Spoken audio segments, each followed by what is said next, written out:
So I just got my Steam Deck OLED and I'm installing all my games on my new 1 TB drive that I put into this. But I gotta admit the download speeds are really not that impressive. I thought it could have been a download server issue, so I swapped that away to somewhere else that was pretty close by, but I'm still only topping off at around 150 megabits per second. If I compare this to my ROG Ally or any other Windows handheld that I have, I'm getting upwards of 800 megabits per second, so I'm not sure why the downloads on this are so slow. I have been really impressed with the console so far, so today I thought we could go over some of my initial thoughts on the Steam Deck OLED and kind of what to expect if you're upgrading from the Steam Deck LCD. Whether you have the Steam Deck LCD or just looking to buy your first Steam Deck, is this the right console for you? Hopefully today answers some of the questions that you might have on it. I know for me personally, this was a nice upgrade, but I'm still left wondering, well, maybe the original Steam Deck was good enough for me. This doesn't really add any performance to the device, but there are a lot of nice features to have on this. The new screen is definitely the star of the show, and 90Hz is still achievable in a lot of these indie titles like Hades. I do also notice that it's a lot smoother even on general UI, so it's definitely a nice upgrade. Whether this is your first handheld or something that you've been waiting for a while, let me share my thoughts with the Steam Deck OLED and see if it's the right console for you. For me anyways, I have been noticing a lot of things with this device, like the download speeds that I just haven't been really impressed with. Don't get me wrong, I do think that this is a nice upgrade over the original Steam Deck, and is totally worth the asking cost over the upgrade. Let's just jump right in and take a closer look at the Steam Deck OLED to see if it's the right console for you.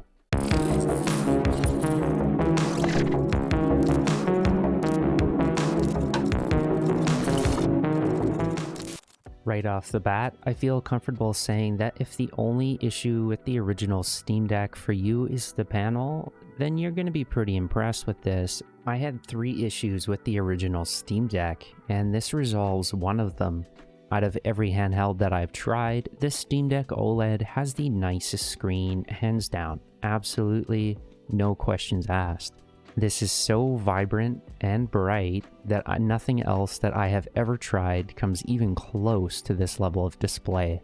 I did have an anti-glare screen protector on my Steam Deck LCD for a good portion of its life though, and I think that really muddied my experience with it. The last update fixed a lot of the problems with the color temperature. I do also really like the brightness of the panel. This is completely maxed out, and I do think it's very bright. I would say that this screen is a good 20 to 30% brighter than the next brightest handheld that I own.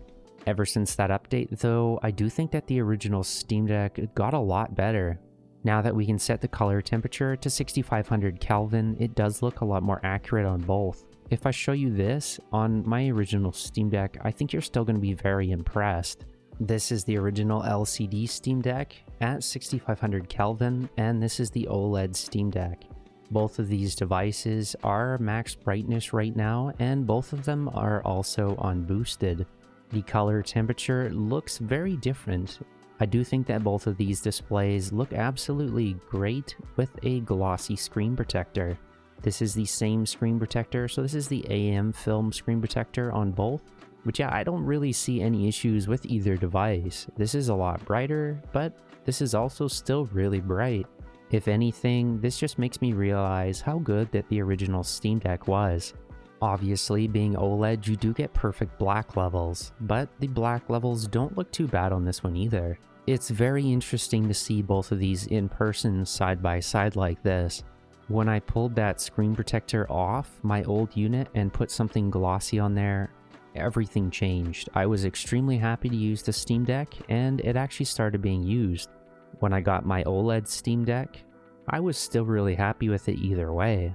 I guess my point being that both of these devices are absolutely great.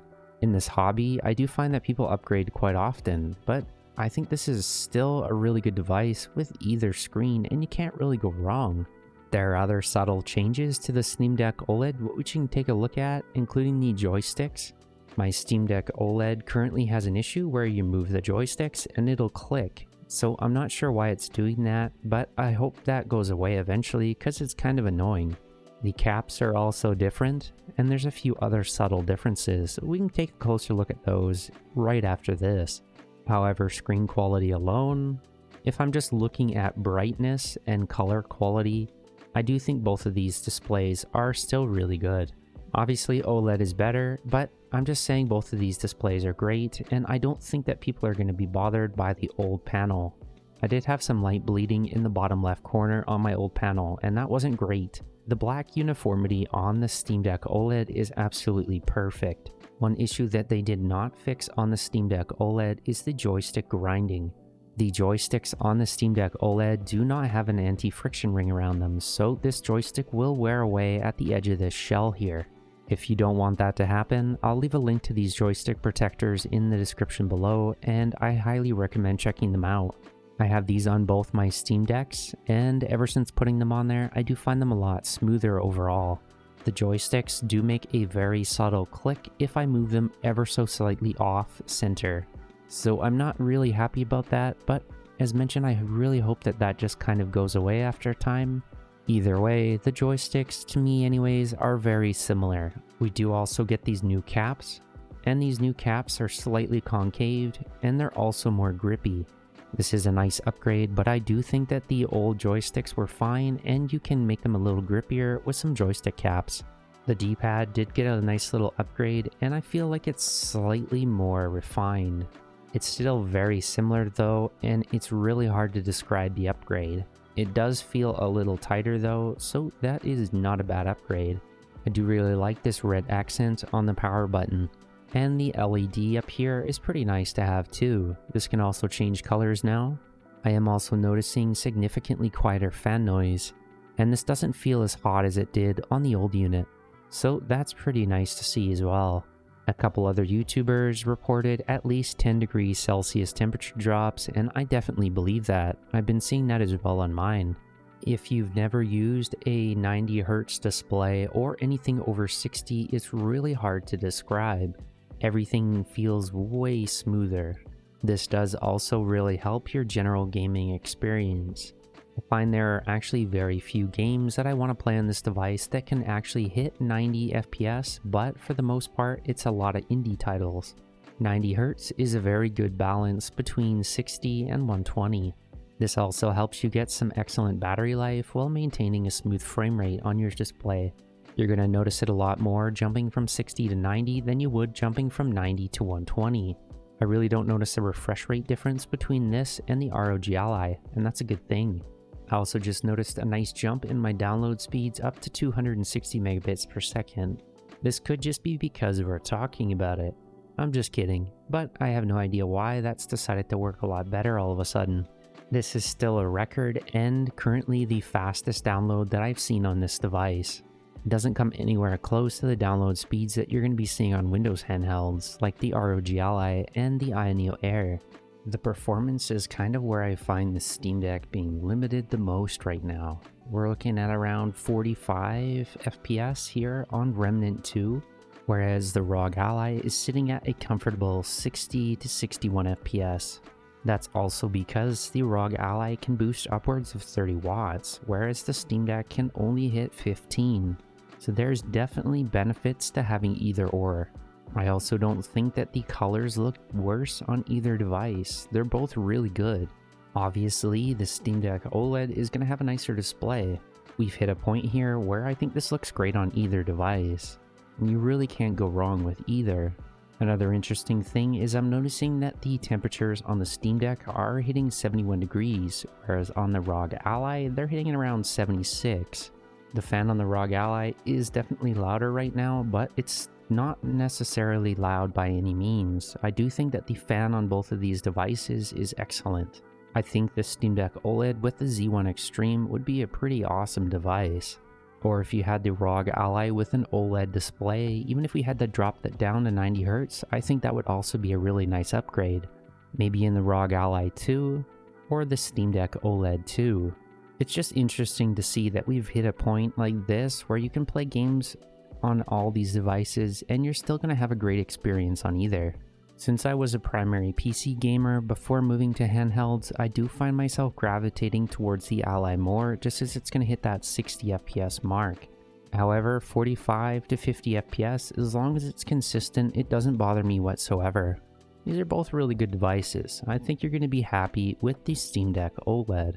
So this doesn't really fix the performance issues for AAA games that I had on the original Steam Deck, but you are getting a nice panel, and I do think that that was worth it for a lot of people. That was one of my biggest complaints on the original Steam Deck, was just that display. And now that we have a beautiful OLED display in here, there is nothing else in the market that has a display this nice. You do get other devices like the ROG Ally that have nice displays in them, and they're not going to bother a lot of people. But some people do want that perfect black level and those vibrant colors that you find in an OLED.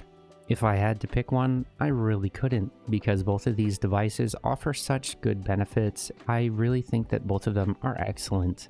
If you have the Steam Deck OLED and the ROG Ally, which one do you prefer?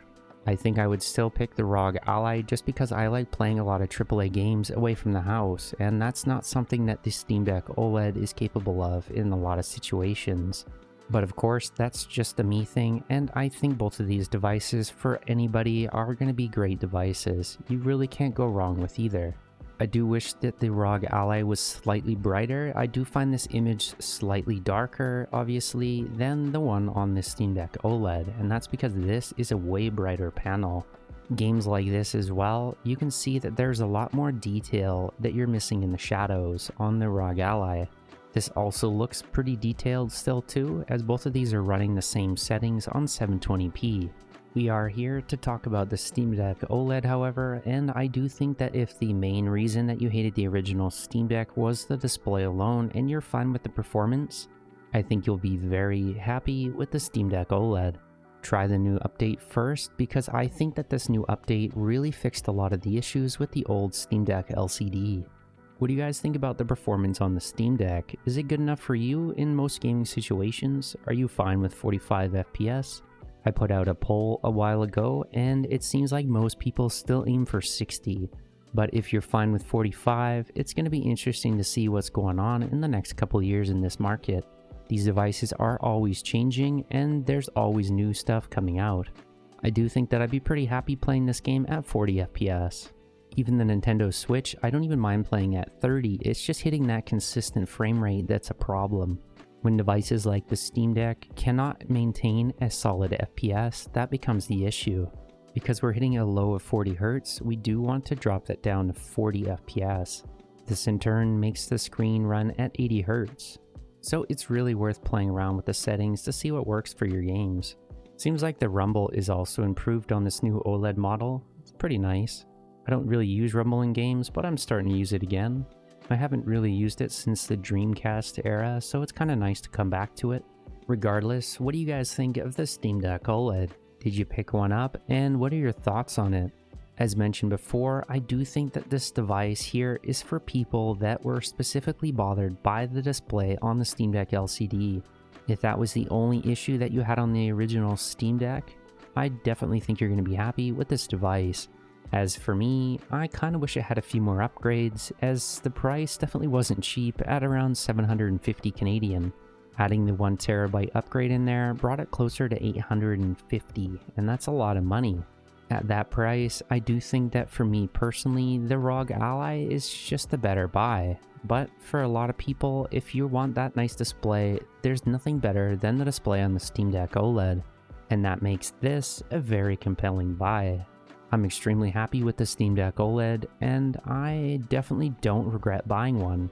Ever since that new update though that hit the old Steam Deck, I do think that that display got a lot better.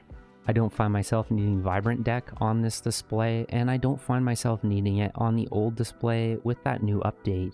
This is a nice upgrade, and I'm excited to see what Valve comes out with down the road.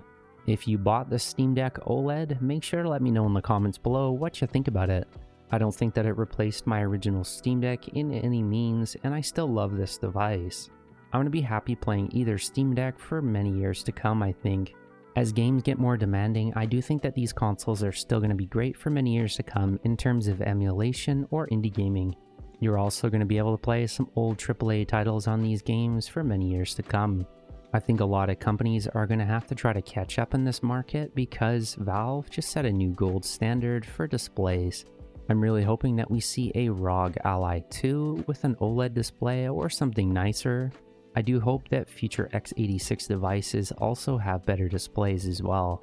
A properly calibrated display also looks really good still, and we've seen that with this recent update on the original Steam Deck LCD.